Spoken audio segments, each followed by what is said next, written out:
وللہ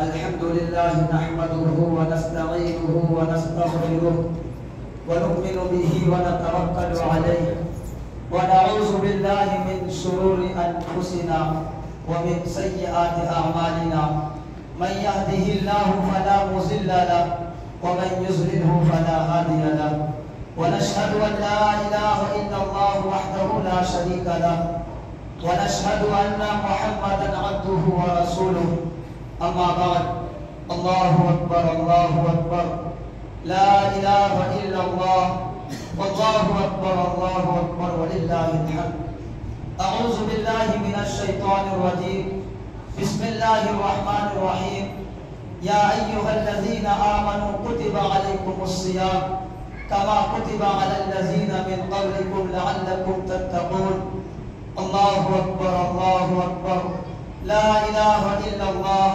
والله اكبر ولله الحمد وقال تعالى شهر رمضان الذي انزل فيه القرآن هدى للناس وبينات من الهدى والفرقان الله اكبر لا اله الا الله والله اكبر ولله الحمد فمن شهد منكم الشهر فليصم ومن كان مريضا او على سفر فعدة من ايام اخر الله اكبر لا اله الا الله والله اكبر ولله الحمد يريد الله بكم اليسر ولا يريد بكم العسر ولتكملوا العدة ولتكبروا الله على ما هداكم ولعلكم تشكرون الله اكبر لا اله الا الله والله اكبر ولله الحمد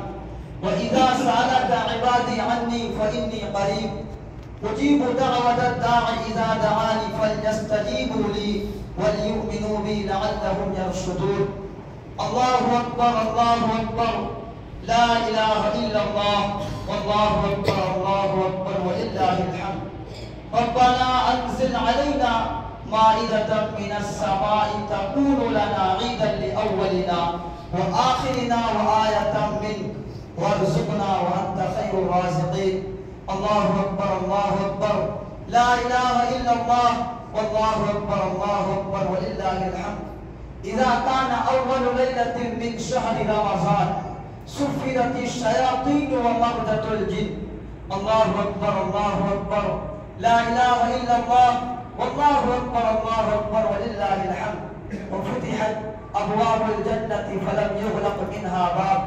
الله اكبر لا اله الا الله والله اكبر ولله الحمد وقال النبي صلى الله عليه وسلم لكل قوم عيد وهذا عيدنا الله اكبر لا اله الا الله والله اكبر ولله الحمد محترم حضرات، میرے عزیز دوستوں، جیسا کہ آپ سب کو معلوم ہے کہ آج عید کا دن ہے اور ابھی ہم سب نے عید کی نماز 2 رکعت شکرانہ ادا کیے ہیں۔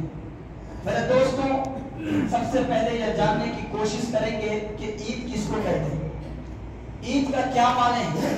عید کا لفظ عود سے بنا ہے، اس کے معنی آتے ہیں لوٹنے کے، یعنی عید ہر سال لوٹتی ہے، یعنی اپنی خوشی کے ساتھ وہ ہر سال لوٹتی ہے۔ اور فطر کے معنی آتے ہیں روزوں کا سلسلہ ختم ہونا، عید الفطر یعنی روزوں کا سلسلہ ختم ہو جاتا ہے، اس لیے اس کو عید الفطر کہتے ہیں۔ اس دن اللہ تعالیٰ جو روزوں اور عبادات رمضان کا ثواب عطا فرماتے ہیں، اس وجہ سے اس کو عید الفطر کہتے ہیں۔ عید کی تمہید ہم سب جانتے ہیں کہ ایک مبارک مہینہ رمضان المبارک کا مہینہ ہم سب پر سایہ کیے ہوئے تھا۔ رمضان کا وہ مقدس مہینہ جو بہت تیزی کے ساتھ گزرا، کچھ احساس بھی نہیں ہوا۔ میرے دوستوں، رمضان کا اتنی تیزی سے گزر جانا یہ قیامت کی نشانیوں میں سے ہے، اور ہمیں یہ بتلاتا ہے کہ ہم بھی اتنی ہی تیزی کے ساتھ اپنی موت کی طرف بھاگ رہے ہیں، جا رہے ہیں۔ اور اگر ہم اپنی پوری زندگی کو رمضان بنا لیں تو اس دن کے اختتام پر جو عید کی طرح جو خوشی کا دن ہوگا، اس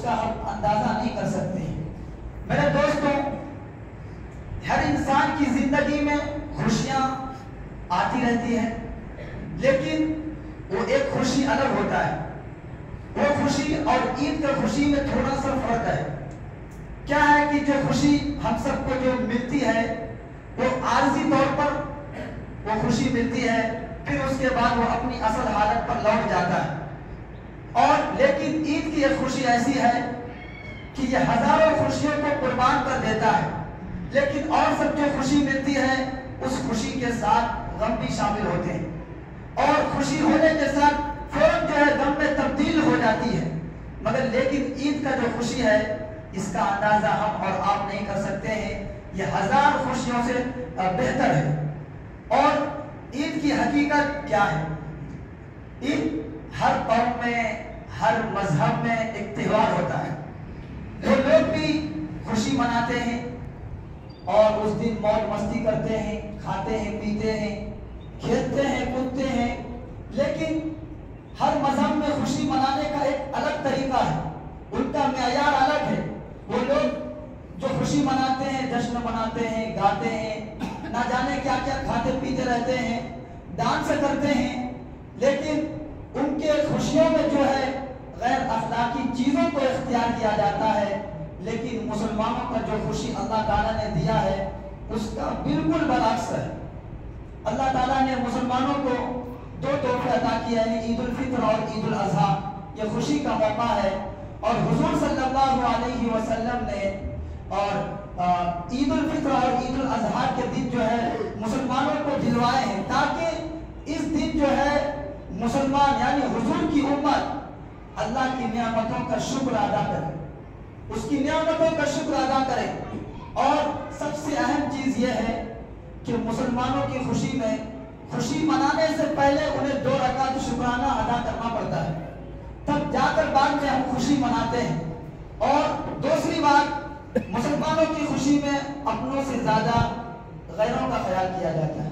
یعنی مسلمانوں کے اندر میں جو طبقہ کمزور ہیں، جو یتیم ہیں، جو بیوہ ہیں، ان کے بارے میں اللہ کے رسول صلی اللہ علیہ وسلم نے یہ فرمایا ہے کہ عیدگاہ آنے سے پہلے ان کے لیے بھی عید کا انتظام کر کے جاؤ، یہ جسے ہم عید الفطر کہتے ہیں. تو یہ ہے عید کی حقیقت. اب عید الفطر کا پیغام میرے دوستوں اس کو تفصیل کے ساتھ ہم سنیں گے کہ عید کیا ہے، عید کی حقیقت کیا ہے، عید کا پس منظر کیا ہے. آئیے ہم اس کو تفصیل سے سمجھتے ہیں.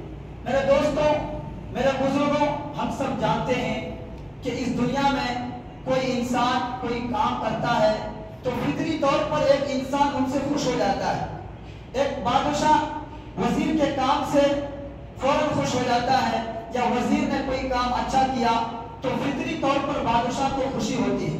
اسی طریقے سے ایک استاد سے شاگرد خوش ہوتا ہے تو اس کے بدلے میں استاد شاگردوں کو دعائیں دیتا ہے، اور بادشاہ جو وزیر کو انعام سے نوازتا ہے اسے قدر و منزلت کی نگاہ سے دیکھتا ہے. یہی صورتحال عید کی ہے. اللہ تعالیٰ نے مسلمانوں کو رمضان کے روزے رکھنے کا حکم دیا، ہم سب نے روزہ رکھا. اللہ تعالیٰ نے مسلمانوں کو روزے کی حالت میں کھانے پینے سے منع کیا، ہم اس سے بھی باز رہے. اللہ نے روزے کی حالت میں مسلمانوں کو بیوی کے پاس جانے سے منع کیا، ہم اس سے بھی باز رہے. اللہ تعالیٰ نے روزے کی حالت میں دربار خداوندی سے خواہشات نفسانی کو چھوڑنے کا حکم ملا، ہم نے اس کو بھی ترک کر دیا.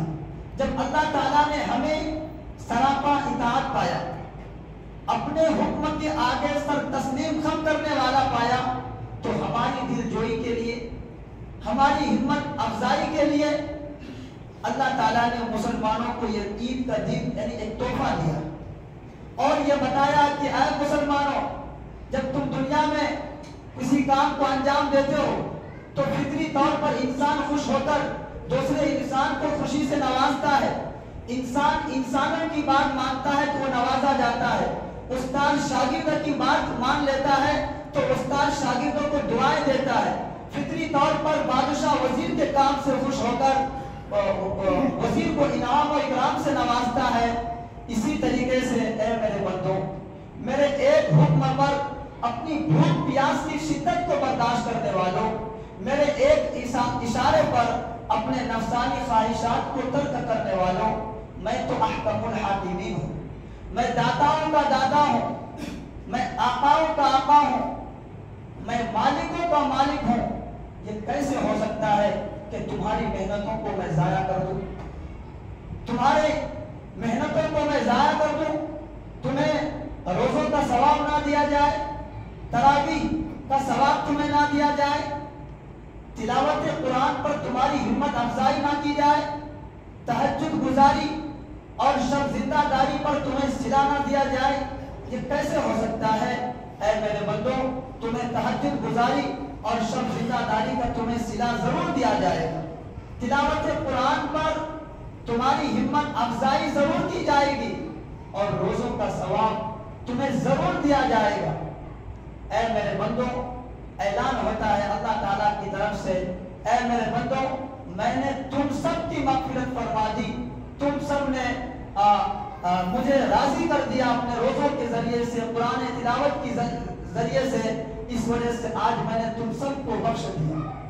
میرے عزیزوں، طبرانی کی روایت ہے، حضرت سعد بن اوس رضی اللہ تعالی عنہ حضور صلی اللہ علیہ وسلم کا یہ ارشاد گرامی نقل کرتے ہیں اور کہتے ہیں کہ ایک فرشتے صبح عید کے دن گلی کوچوں میں، راستوں کے کناروں پر کھڑے ہو کر یہ آواز لگاتے ہیں کہ اے مسلمانوں، اس اللہ کی طرف چلو اور جنہیں نے تم کو روزہ رکھنے کا حکم دیا، تم نے روزہ بھی رکھ لیا، اب جا کر اپنے انعامات وصول کر لو۔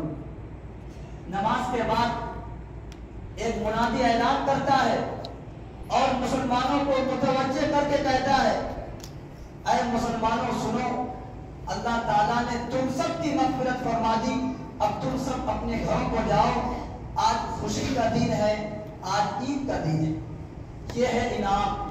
میرے دوستوں، ایک دوسری روایت میں اللہ تعالیٰ عید کے دن فرشتوں سے ہم کلام ہو کر پوچھتے ہیں، اے فرشتوں مجھے بتاؤ اس مزدور کا کیا بدلہ ہونا چاہیے جس نے اپنا کام پورا کر لیا ہو۔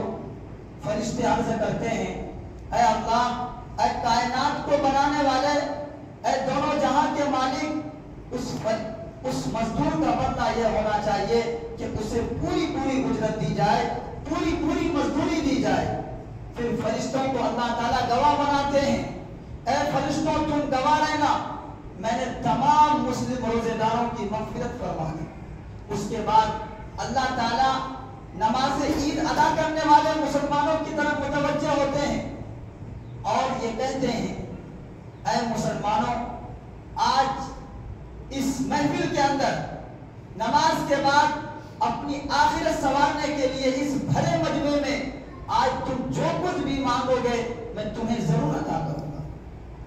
اپنی اللہ فرماتے ہیں، میرے بندے، میرے جلال کی قسم، تمہاری ہمت افزائی میں ضرور کروں گا۔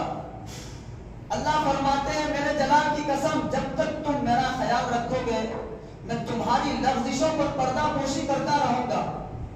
اللہ فرماتے ہیں، میرے جلال کی قسم، میں تمہیں قیامت کے رسوا نہیں ہونے دوں گا۔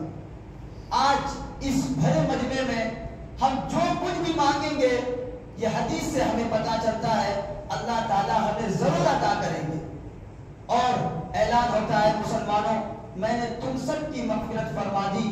میرے عزیزوں، میرے دوستوں، میرے نوجوانوں، سوچئے اس انعام میں جو دنیا والے ایک دوسرے کو دیتے ہیں اور اس انعام میں جو اللہ تعالیٰ اپنے بندوں کو دیتے ہیں، سوچئے کتنا بڑا فرق ہے، بہت بڑا فرق ہے۔ یہ ہے اللہ تعالیٰ کا انعام جو آج ہمیں دیا جا رہا ہے۔ میرے عزیزوں، میرے دوستوں، ابھی آپ کے سامنے میں نے خطبے میں ایک حدیث پڑھی ہے، لِكُلِّ قَوْمٍ عِيدٌ وَهَذَا عِيدُنَا، یعنی ہر قوم کے لیے ایک خوشی کا دن ہوتا ہے، ہر گروہ کے لیے ایک خوشی کا دن ہوتا ہے، ہر امت میں، ہر جماعت میں خوشی کا ایک دن مقرر ہوتا ہے، ہر مذہب میں ایک تہوار ہوتا ہے۔ لہذا آج مسلمانوں کا خوشی کا دن ہے، آج تہوار ہے، آج مسلمانوں کے کیف و سرور کا وقت ہے۔ اور آج مسلمانوں کے لیے ایک عظیم تحفہ ہے، یعنی مسلمانوں کے لیے خوشخبری کا دن ہے، ایک عید کا تحفہ ہے۔ لیکن واقعہ یہ ہے کہ جب اللہ کے رسول صلی اللہ علیہ وسلم ایک مرتبہ ہجرت کر کے مدینہ منورہ تشریف لائے اور آپ کے ساتھ صحابہ کرام بھی تشریف لے کر آئے، جب آپ مدینے کو تشریف لے آئے تو آپ نے دیکھا کہ اہل مدینہ نے اپنے لیے 2 دن مقرر کر رکھا ہے اور اس 2 دن میں وہ خوشی منا رہے ہیں، کھیل رہے ہیں، کود رہے ہیں، سیر و تفریح کر رہے ہیں۔ تو حضور صلی اللہ علیہ وسلم ان سے پوچھتے ہیں ما ھذان الیومان، یہ 2 دن کیا ہے، یہ 2 دن کی کیا حقیقت ہے، اس کا کیا پس منظر ہے؟ وہ لوگ اہل مدینہ جواب دیتے ہیں کنا نلعب فی الجاہلیۃ، یہ کوئی نئے دن نہیں ہے، یہ کوئی نئی رسم و رواج نہیں ہے، ہم لوگ زمانے جاہلیت سے ان 2 دن میں خوشی کرتے مستی کرتے چلے آ رہے ہیں، سیر و تفریح کے لیے ہم ان 2 دن میں نکلتے ہیں اور خوشی مناتے ہیں۔